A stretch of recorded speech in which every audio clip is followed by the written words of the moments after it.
जय गुरु भगवान श्री सत्य साई बाबा जी की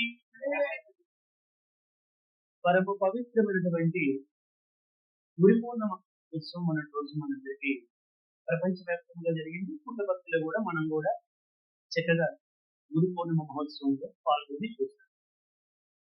వాస్తవానికి గురు పూర్ణిమ మహోత్సవం ఎలా ప్రారంభమైంది, ఎక్కడ ప్రారంభమైంది, ఎవరి మహోత్సవం ప్రారంభమైంది? అది వ్యాస పూర్ణిమ. వ్యాసుడు పుట్టినటువంటి రోజు గురు పూర్ణిమ. అతడి లోకానికి గురువు అయ్యాడు కాబట్టి వ్యాసో నారాయణ హరి. వ్యాసుడు సాక్షాత్తు నారాయణుడు.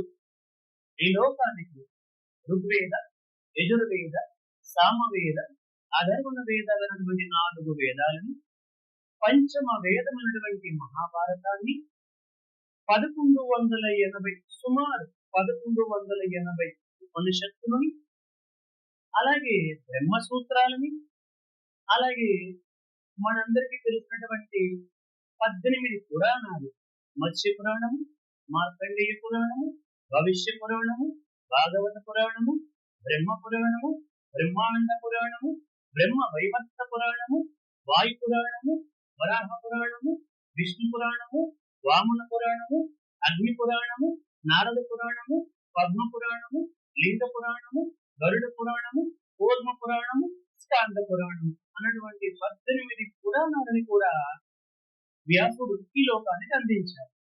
మరలా వాటికి ఉప పురాణాలు అందించారు.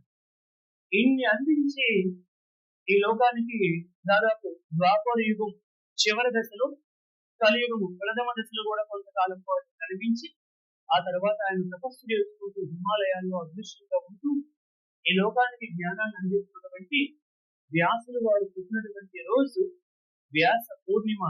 అతడి లోకానికి గురువు కాబట్టి గురు పూర్ణిమ